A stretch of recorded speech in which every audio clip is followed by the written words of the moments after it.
Okay, so are you ready to dive into some serious sorcery? Always up for that. Today we're looking at the Horn of Evenwood.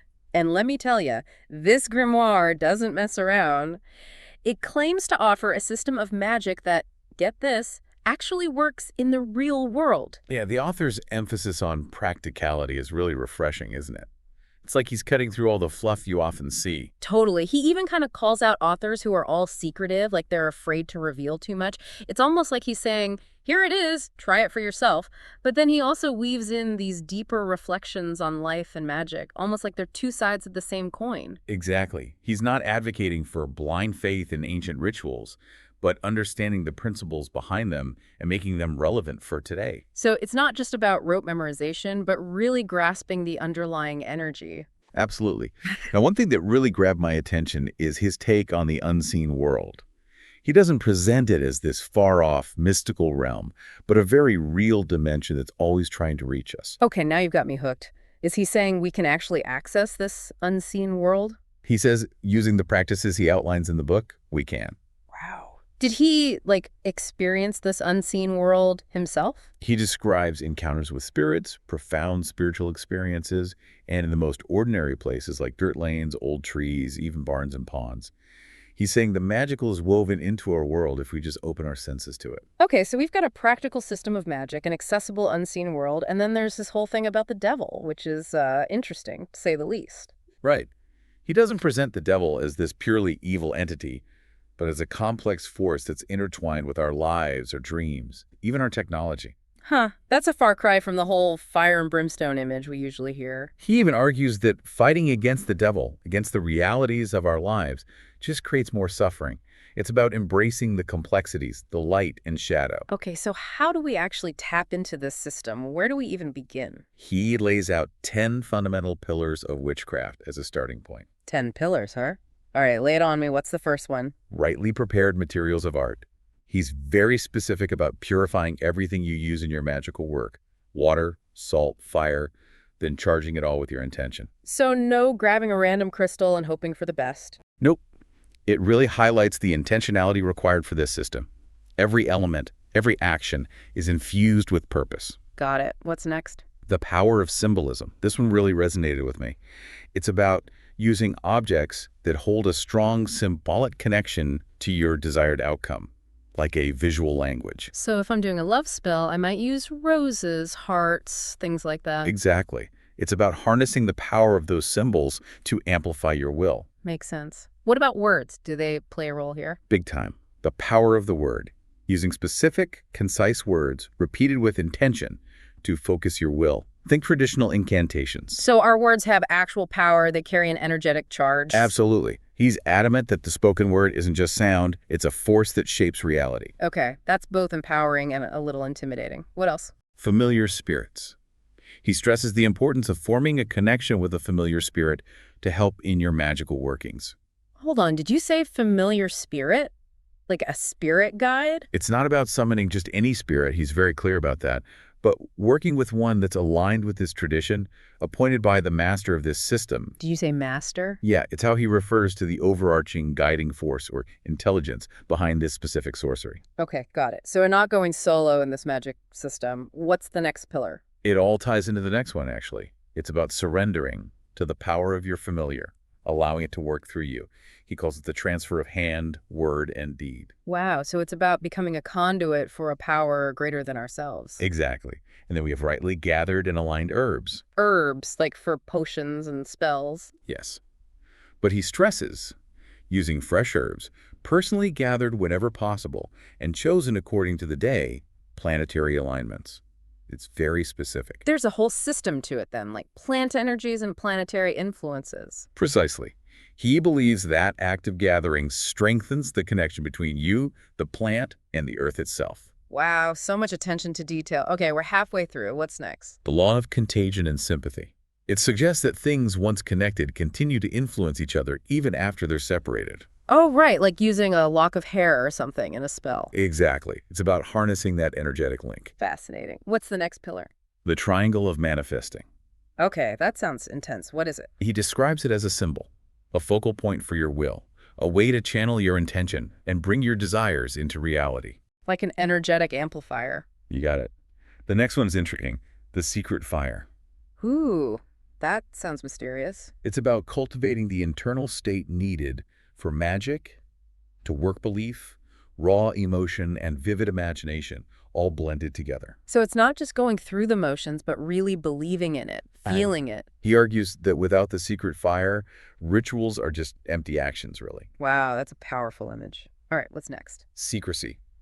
He is very, very clear on this point. Okay, should we be whispering right now? He believes that talking about your magic, bragging about it, diminishes its power. Discretion is key. Lips are sealed. Okay, that makes sense. What's the last of the 10 pillars? This one might be a bit harder to grasp, but he calls it awareness of the power that binds. This understanding that everything is connected through energy, through intention. Your actions, especially magical ones, have a ripple effect. So like a call for responsibility with magic. Exactly. He talks about how even curses, while sometimes necessary, have consequences. He even asks, what are you willing to sacrifice to protect these things? It's a stark reminder that power has a price. Okay, things just got real. So we've got these 10 pillars down, but he also mentioned something called rudimentary witchcraft. Is that like a beginner version? It's more about simplifying, focusing on the 3 core pillars, rightly perturbed materials, the power of the word, and that secret fire. He says you can accomplish a lot with just those 3. Interesting. So you don't need a whole cabinet full of weird ingredients to do magic. You might need a few things, actually. He mentions a lamp of art, for one. Could be a simple candle, really. Bowls for water and salt. The triangle of manifesting, a forked staff. Okay. Oh, and a goat skull. Hold on, did you say goat skull? He's very clear that it's just a suggestion. The important thing is that the objects speak to your imagination, get that secret fire going. So there's room for personalization then? Absolutely. Yeah. And that's a good thing because he places a lot of emphasis on this whole awareness of the power that binds thing, basically, that everything's connected and your actions have consequences, especially magical ones. So we've got to be mindful, responsible. Got it. So how do we put all of this into practice? He mentions creating a witch ring, right? Right. What exactly is that? It's like a consecrated circle, a sacred space for performing your magic. He outlines the steps, too. You have to outline the circle, purify it with water and earth, consecrate it with fire, and then, and this is really important, invoke and dismiss the master to guide and protect you. Okay, so this isn't just lighting some incense and hoping for the best. This is serious business. He also talks about using sigils in his system, right? What are those exactly? Think of them like symbolic keys that let you connect with and petition specific powers or entities. Entities? Like what? He mentions a few: the Witch Queen, or Queen of Elfame, who governs Venusian powers, the Master, which we already talked about, and then Master Puck, also known as Bucca or Azael, associated with mercurial powers. So sigils are like a direct line to different forces, like a phone number to the unseen world. It's more about establishing a channel of communication and harnessing specific energies for your magic. Okay, so we've got the basic principles, the tools, the sacred space. What about the actual magic? Does he give examples of specific workings? Oh, yeah. And they're fascinating. For example, he describes a working called biting the tongues of serpents, which is a curse to silence gossipers using poppet magic. Biting the tongues of serpents. Okay, I am listening. How does that work? It involves creating clay poppets and using personal links like bodily fluids to strengthen the connection. Well, really fluids, huh? That's next level. And then you pierce the tongue of the poppet to silence the gossip. It's a pretty intense example of sympathetic magic. Intense is right. What other workings are in there? He also describes a method for tapping into dreams for guidance. He calls it summoning the witch dream by moth flight. Moths and dreams. Okay, this sounds both beautiful and kind of creepy at the same time. I'm into it. How does it work? It involves sending your questions to the netherworld with moths. He's very detailed about it, using specific materials, writing down your questions, and then visualizing the moths carrying those questions as they fly away. It's like they're little messengers. So it's about tapping into that dream realm for guidance. Not just receiving random dreams, but actually seeking answers. That's wild. Okay, what else? What other fascinating things did you find in this grimoire? Well, he also dives into love magic. Love magic, you say? Everyone's favorite. Tell me more. There's a spell called Binding the Lovers One to the Other, which uses poppets, but this time it involves calling on Venusian energies. What does that entail exactly? Asking Venus to play matchmaker. It's more about aligning with those energies. He stresses the importance of timing, like performing the spell on a Friday during the waxing moon. And those personal links we talked about, like bodily fluids, are important here too. It seems like timing and those personal touches are key for a lot of this magic. It's about weaving all of those elements together for a specific outcome. Got it. What else? He also gets into the creation of a mannequin. A mannequin. What is that? Some kind of magical creature? It's a protector that you craft from a mandrake root. You know, those roots that kind of look like little people. Yeah, I've heard of those. They're kind of creepy, aren't they? But also kind of cool. He talks about the human-like shape of the root and connects it to Venusian and Saturnian energies. Venus for love, Saturn for gloom and doom. Saturn's not all bad. He connects it to protection, which makes sense for a guardian. He outlines the rituals for awakening the mannequin and empowering it. So it's like a magical bodyguard made from a root. Sign me up. We've talked about love magic, dream work, protection magic. What about, the really cool stuff? Does he cover things like astral projection? He does. He calls it the spell of flight, a method for spiritual flight into the unseen world. He specifically calls it Elfame, or the underworld. Spell of flight. Okay, that sounds both amazing and kind of terrifying. He's very clear that it's not about physically flying. He calls it transvection, an out-of-body experience, basically. So traveling to other realms with your mind? Exactly. But he doesn't sugarcoat it. He says it takes a willingness to let go of logic and embrace the unknown. Letting go of logic. Yeah, that's always easier said than done. So how do you actually do this spell of flight? What are the key elements? He lays out 3 essentials. First, you need the right location. He calls it finding a portal. A portal, like a doorway to another world. He says they're often found in nature. Old trees, caves, springs, even old burial grounds. Places where the veil between worlds is thin. We've all felt that energy before, right? Those places that just feel magical. He says pay attention to local folklore. Those old stories about fairies or strange lights could be clues to finding a portal. Okay, so we've got our portal. Yeah. What else? You'll need to build a blessed fire. Just any old fire won't do. He describes a whole ritual for kindling the fire and calls upon the master to bless it and protect you during the flight.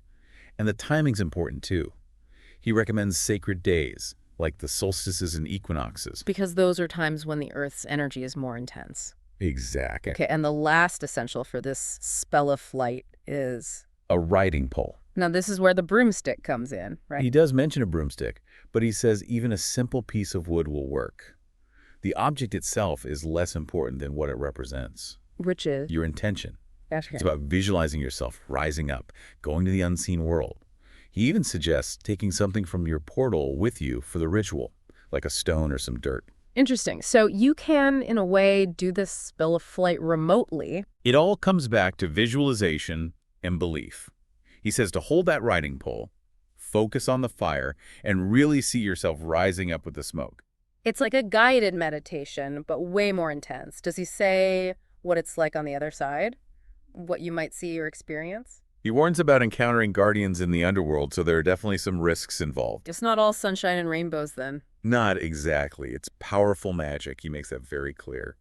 And speaking of powerful, he also talks about threefold charms. Threefold charms, huh? Okay, tell me more. I'm intrigued. He thinks the number 3 is really important in magic and folklore, which, makes sense if you think about it. Give me some examples. He talks about the 3 wells charm for healing, the 3 coins for attracting companionship, even the 3 tasks you often find in fairy tales. Oh, yeah. Like in those old stories, the hero always has to complete 3 seemingly impossible tasks. Exactly. He connects it back to ancient myths and even social structures.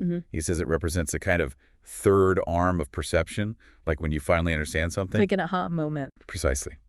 And he actually gives you a way to create your own threefold charms using traditional folklore. Wow, so you can personalize those terms too. That's really cool. Do you have an example? What if I wanted to, say, attract more friends? How would that work? He uses the example of a lonely lane and then introduces 3 coins. Each coin represents something specific. What kind of things? In this case, joy, companionship, and a friend to the soul. That's beautiful. It's like a spell for friendship woven together with those elements. He also talks about a charm he actually created for a woman named Sarah Massey who was about to have surgery. Oh, wow. So he's used this stuff in real life. He has. And it sounds like it worked. For Sarah's charm, he called upon the Queen of Elfhame, that Venusian ruler we talked about, to help her. The Queen of Elfhame herself. That's pretty powerful. What did he do? He describes drawing a healing herb garden, writing out the desired outcome, blessing some wine and bread in the queen's name. Wow, that's so intentional every step of the way. But he does add a little warning, too. A warning? What kind of warning? He suggests that even with the best of intentions, meddling in life and death can have consequences. It's like the butterfly effect, but with magic. He's just reminding us that magic, while it can be used for good, isn't without its complexities. That's a good reminder. So we've got the spell of flight, threefold charms. What else does he cover in this book? He talks about this experience. He had one spring where he felt this kind of like manic energy, this urge to mess with things, you know? Ooh, I know that feeling. Like you just want to shake things up, see what happens. Exactly. But he describes it as almost a destructive urge. Like he wanted to destroy beauty. He even calls himself a blasphemous creature of winter, which is a pretty intense image. Wow, that's heavy. What did he do about it? He basically surrendered to it. He offered up that madness, as he calls it, to the Queen of Elfame. You know, since she's connected to spring and all. It's like he's recognizing that nature has this power, this wildness, and sometimes we just have to surrender to it. And maybe even learn from it. Definitely. So speaking of nature and cycles, he also has a whole chapter on death and rebirth, right? Yep, the greatest death and rebirth. It's all about those dark times of year, Samhain or Hallowmas, and then Yule, or the Mother's Nights as he calls them. He connects them to the cycles of the cosmos, like a microcosm of the universe dying and being reborn. Oh, I love that. The death of the year mirroring the death of everything. It's kind of beautiful when you think about it. Does he talk about how to work with that energy? He offers a ritual for personal transformation during those times. Oh, okay, I'm listening. Tell me everything. Does it involve, like, chanting or something? Special herbs? He's very specific about it, actually. First, you have to extinguish all the lights in your house. Total darkness. Whoa, that's a little spooky. I like it. Then you build a fire, but not just any fire. He says you have to use 9 different types of wood. 9? Why 9? He says each one represents something specific about the death and rebirth of the world. Okay, so you build your fire. You're sitting in the dark. What's next? You walk around the fire counterclockwise. Counterclockwise. Is that like reversing something? He calls it the Black Sun Road. It represents the path back to that void, that nothingness before creation. It's deep. Then, while you're in the darkness, you think about what you want to leave behind, what you want to bring into your life. It's like you're literally walking into the darkness, confronting those things you want to change. I like it. Then you relight the fire. Ah, so the light comes back. He's very clear that you have to carry the flames from that fire back into your house. So you're bringing that energy of rebirth, of new beginnings back into your life. You got it. I love that imagery. It's such a powerful way to work with that energy of death and rebirth, both in nature and in ourselves, right? Exactly. He doesn't just stop there either. He also analyzes a Grimm's fairy tale to illustrate some of these ideas. A fairy tale. That's unexpected. Which one? The Nixie of the Mill Pond. Okay, I'm not familiar with that one. What's it about?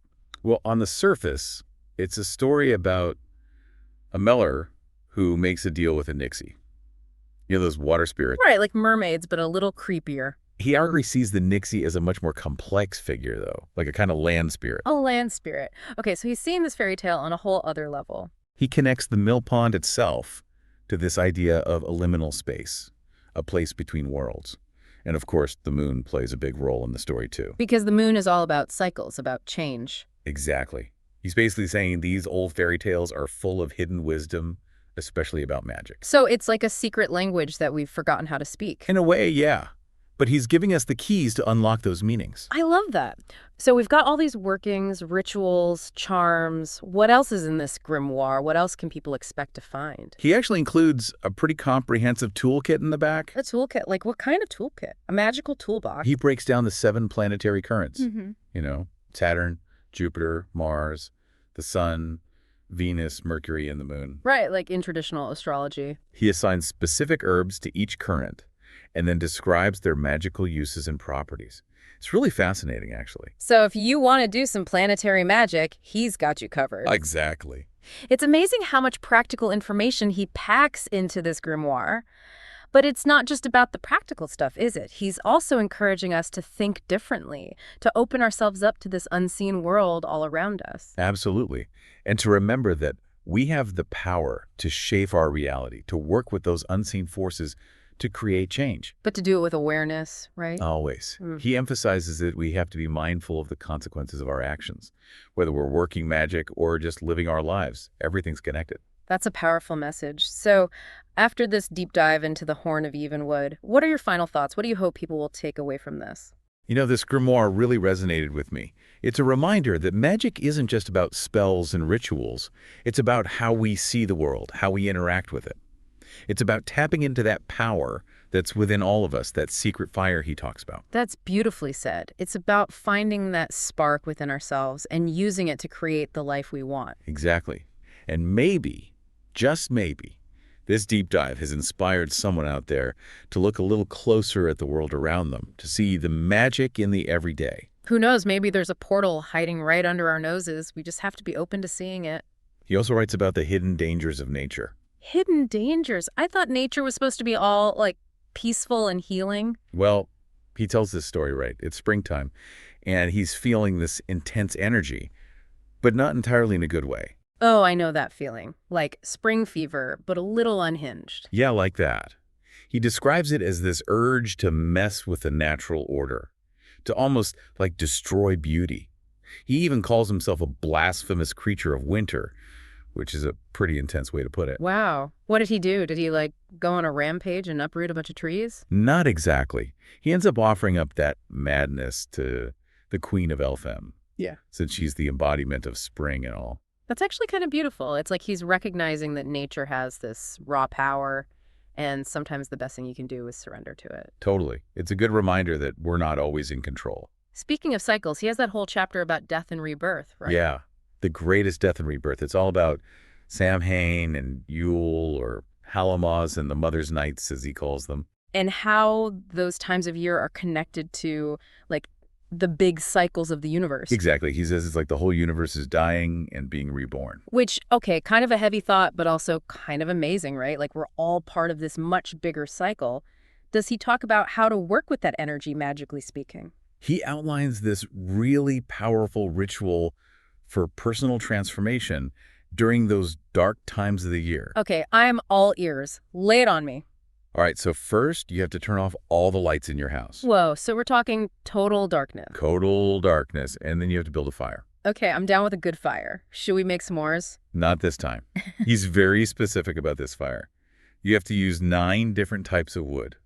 9? What's so special about 9? He says each wood represents a different aspect of the death and rebirth of the world. Okay, I am intrigued. So I've got my fire going. I'm sitting in the dark.